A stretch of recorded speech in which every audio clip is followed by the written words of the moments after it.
Di sini siapa yang fansnya AOT atau yang tiap kali lihat nonton AOT atau nonton cuplikan anime AOT itu langsung Sasageo.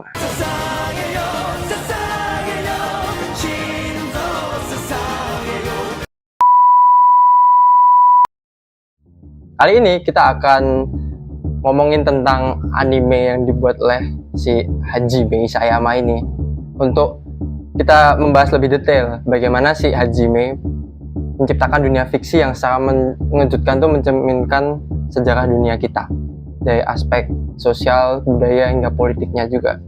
Nah, let's go.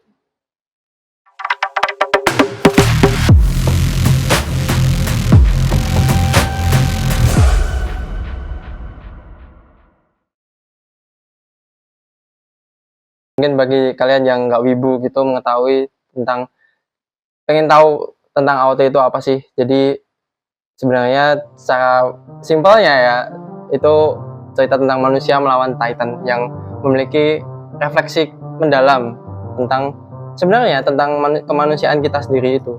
Nah, premisnya tuh adalah ada umat manusia yang tersisa, ya kalau fans AOT udah tau lah ya. Nah, umat manusia yang tersisa ini tuh hidup di balik 3 dinding besar ya, dan mereka tuh melindungi diri dari yang namanya Titan atau makhluk raksasa pemakan manusia. Nah, tapi itu cuman premis simpel atau narasi awalnya. Kalau kalian ingin mengetahui, dan mungkin ini dan spoiler lah ya, akan banyak hal yang kita akan omongkan di AOT dan bagaimana hubungannya AOT dengan arkeologi, maka mungkin kalian yang baru nonton atau mungkin belum nonton secara sepenuhnya AOT, ada spoiler alert lah ya dari beberapa. Tapi kita akan deep dive di bagian sisi-sisi yang hubungannya dengan arkeologi saja gitu. Nah, di premisnya awalnya yang tadi udah aku katakan,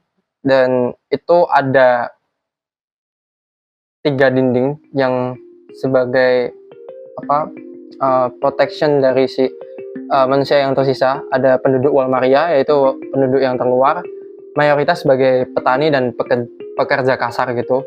Lalu penduduk Walrus atau tengah, itu kelas menengah. Lalu penduduk Walsina, itu yang terdalam, itu kaum elit dan keluarga kerajaan. Nah, biasanya dari satu penduduk Wal ke penduduk Wal lain, itu tuh mereka tidak bisa dengan mudah bermigrasi gitu, karena status sosial mereka. Nah, struktur sosial yang ada ini juga awalnya tampak sebagai desain fiksi biasa. Nah, sebenarnya ini adalah cerminan dari berbagai masyarakat feodal sepanjang sejarah manusia. Ya, kalau ingin melihat refleksi dari negara kita sendiri, di Majapahit juga, di catatan Mahuan juga ada beberapa yang dikatakan bahwa rumah-rumah pejabat itu memiliki tanda tersendiri, menggunakan payung dan menggunakan bendera dengan warna tertentu gitu. Ini adalah bagian dari arkeologi untuk disambungkan, dikaitkan dengan ya struktur sosial mereka gitu. Nah, selanjutnya itu ada paralelisme dengan dunia masa kini atau dunia saat ini. Nah, AOT ini terinspirasi dari Nazi Jerman, cerita-ceritanya. Nah, salah satu paralelisme yang paling jelas dalam AOT adalah hubungan antara Marley dan Eldia. Si Marley ini ada di pulau yang lebih besar di mainlandnya, dan Eldia ini ada di Pulau Paradis. Nah, ini mencerminkan kalau di dunia kita, Nazi Jerman dan masyarakat Yahudi gitu, Eldian dipaksa tinggal di ghetto kalau di mainlandnya, mirip dengan ghetto Yahudi, yang mana Eldian itu tidak seleluasa untuk keluar dari dinding gitu. Ketika dia mau keluar dari dinding, mereka harus pakai band lengan khusus gitu, armband yang kuning gitu. Ini persis kayak tanda bintang kuning Yahudi yang selalu digunakan ketika para kaum Yahudi ingin keluar dari ghettonya di daerah Nazi gitu, di Jerman gitu. Selanjutnya juga propaganda Marley itu menggambarkan Eldian sebagai iblis, mirip propaganda anti Yahudi gitu. Dalam sejarah nyata itu, Nazi itu memiliki rencana Madagaskar. Apa hubungannya dengan AOT? Nah, di AOT sendiri itu ada tadi yang udah aku bilang Paradise Island, yang mana kaum Eldian yang tinggal di Paradise Island mereka tuh udah di brainwash terkait sejarah mereka sendiri. Nah, ini adalah sisi arkeologinya muncul di sini, di mana mereka ternyata menggali kebenaran mereka dan mengetahui bahwa mereka itu bukan satu-satunya kaum Eldian yang ada di dunia, atau bahkan bukan satu-satunya manusia yang tertinggal. Nani? Mereka di brainwash bahwa mereka itu adalah manusia yang tertinggal, yang survive dari amukan Titan yang udah menguasai dunia. Padahal dunia ya baik-baik saja, cuman karena mereka tinggal di Paradise Island yang mana banyak Titan di sana, ya mereka ke brainwash gitu. Nah, usaha si Eren, Mikasa, dan teman-teman lainnya dalam hal ini mereka menggali kebenaran bahwa Paradise Island itu tempat di mana Eldian diasingkan.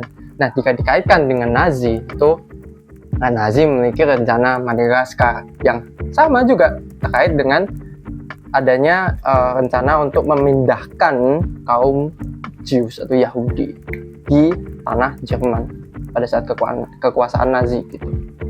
Nah, selanjutnya paralelisme yang ada itu adalah Perang Dunia. Nah, konflik global dalam AOT itu mencerminkan dinamika perang dunia.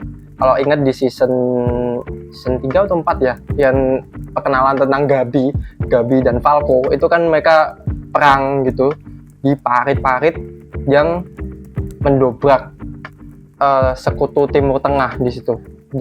Dan itu menggambarkan sekali dinamika perang dunia pada saat itu, di mana ternyata ada aliansi gitu. Marley beraliansi dengan yang lain, atau negara lain beraliansi untuk melawan Marley gitu.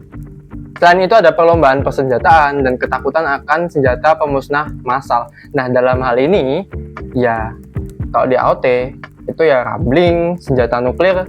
Kalau di dunia nyata gitu, mereka pada takut kalau ya rambling akan terjadi. Dan kalau di dunia nyata ya senjata nuklir itu yang menjadi ketakutan akan semua aliansi, semua negara gitu.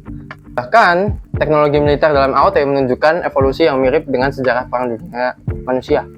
Dari pedang sederhana ya, terus ada tombak petir juga, hingga persenjataan modern seperti yang digunakan pasukan Marley. Ada tank anti Titan dan sebagainya gitu.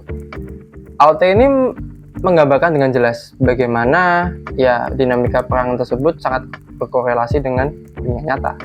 AOT menggambarkan dengan jelas bagaimana prasangka dan kebencian rasial dibangun dan dipertahankan. Siklus kebencian, atau di sini di AOT kebencian terhadap Eldian, didasarkan pada sejarah lama yang sebagian besar telah menjadi mitos, mencerminkan bagaimana rasisme sering didasarkan pada narasi sejarah yang terdistorsi. Apalagi dengan propaganda yang ada. Propaganda Nazi mirip dengan propaganda Marley. Masyarakat Eldia yang mencoba menggali kebenaran, yang seperti arkeolog mencoba menggali kebenaran dari artefak-artefak atau temuan-temuan. Kalau di AOT banyak sekali penggalian yang dilakukan dengan cara ya kita mengumpulkan bukti-bukti, atau seperti Hanji yang meneliti Titan, lalu mereka melakukan banyak hal pengorbanan hanya untuk artefak yang dalam hal ini adalah bukunya ayah Eren gitu. Nah, di sini menjadi sejarah terdistorsi dan mereka berusaha untuk menggali kebenaran. Bagian selanjutnya yaitu arkeologi dan memori kolektif. AOT ini secara brilian menggunakan elemen arkeologi untuk mengungkapkan kebenaran. Seperti yang tadi aku bilang, artefak itu ada di basementnya Grisha Yeager atau ayahnya Eren itu tadi, yang membutuhkan pengorbanan hingga ratusan Scott Legend yang mati dilempar batu oleh Zeke ya, untuk cuman tahu kebenarannya, mencari suatu bukti kebenaran, yaitu ada di bukunya Grisha Yeager dan lukisan Grisha Yeager. Sebenarnya bukan lukisan tapi foto, karena mereka adalah bangsa yang sejarahnya udah dihapus dan dikucilkan ya. Mereka nggak tahu ternyata di dunia itu ada foto gitu, ada teknologi foto. Nah, itulah pentingnya mereka menggali, menemukan artefak-artefak tersebut gitu. Nah, buku-buku terlarang seperti bukunya Grisha Yeager mencerminkan bagaimana pengetahuan arkeologis kadang disensor oleh penguasa.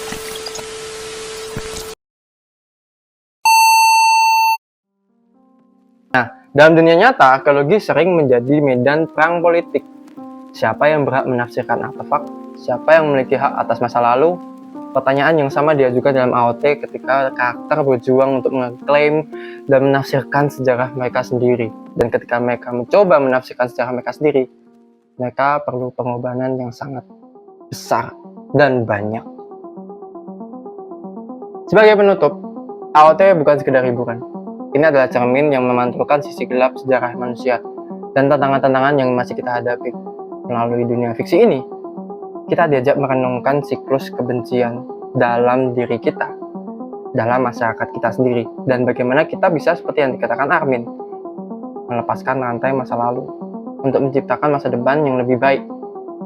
Kita perlu mengetahui bahwa ada isu-isu politik yang sangat berkaitan dengan arkeologi yang sudah aku mention tadi, yang hak-hak untuk menginterpretasikan artefak, bahkan hak ataupun siapa yang perlu nge-keep menjaga sejarah dan masa lalu. Nah, itu yang perlu kita renungkan bersama-sama. Dan bagaimana menurutmu? Apakah ada paralel lain antara AOT dan dunia nyata yang belum aku omongin ya? Mungkin aku nggak bisa terlalu fast forward ngomongin tentang bagaimana konflik terjadi, bahkan karakter apa aja yang mati dan sebagainya. Aku nggak bisa ngomong banyak lah ya, karena kita hanya akan membahas tentang isu-isu yang berkaitan dengan arkeologi. Monggo bisa bagikan pendapatmu di kolom komentar di bawah dan like, comment, subscribe dari Artefak. Nantikan video selanjutnya. Siap.